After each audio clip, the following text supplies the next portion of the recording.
Heart attack இன்னைக்கு இருக்கிற ஒரு பெரிய நோய்ங்கிறது இதுதான். ஒரு காலத்துல இது வயசானவங்களுக்கு வரக்கூடிய நோயா இருந்தது. ஆனா இப்ப வயசு வரம்பெல்லாம் கிடையாது. நேத்து இருக்கிறவங்க இன்னைக்கு இல்ல, இன்னைக்கு இருக்கிறவங்க நாளைக்கு இல்லைன்ற மாதிரி திடீர்னு ஹார்ட் அட்டாக், நிறைய மரணங்கள் சமீபத்துல கேட்க முடியும். உங்க உயிரை காப்பாற்ற போற இந்த 3 மாத்திரைகளை பத்தி கண்டிப்பா நீங்க தெரிஞ்சுக்கணும். யாருக்காவது மாரடைப்பு ஏற்பட்டா ஆம்புலன்ஸ்க்கு கால் பண்ணிட்டு இந்த மாத்திரைகளை அவங்களுக்கு உடனே கொடுக்கணும்.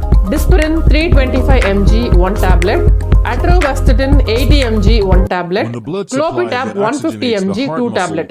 இந்த மாத்திரைகளை எடுத்தவுடன் உடனடியாக நெஞ்சுவலி குறைந்து இதயத்திற்கு செல்லும் ரத்த ஓட்டம் சீராகி அந்த நபர் காப்பாற்றப்படுவார். மாரடைப்பு ஏற்படும் போது நெஞ்சுவலி, மயக்கம், வியர்த்து கொட்டுதல், இடது கையில் வலி, முதுகில் வலி போன்றவை ஏற்படும். மிக முக்கியமான விஷயம் என்னன்னா, இந்த அறிகுறிகள் வந்த உடனேயே மாத்திரைகளை உடனடியாக எடுத்துக்கணும்.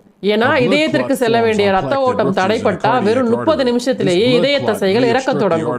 அதனாலதான் பலர் மருத்துவமனைக்கு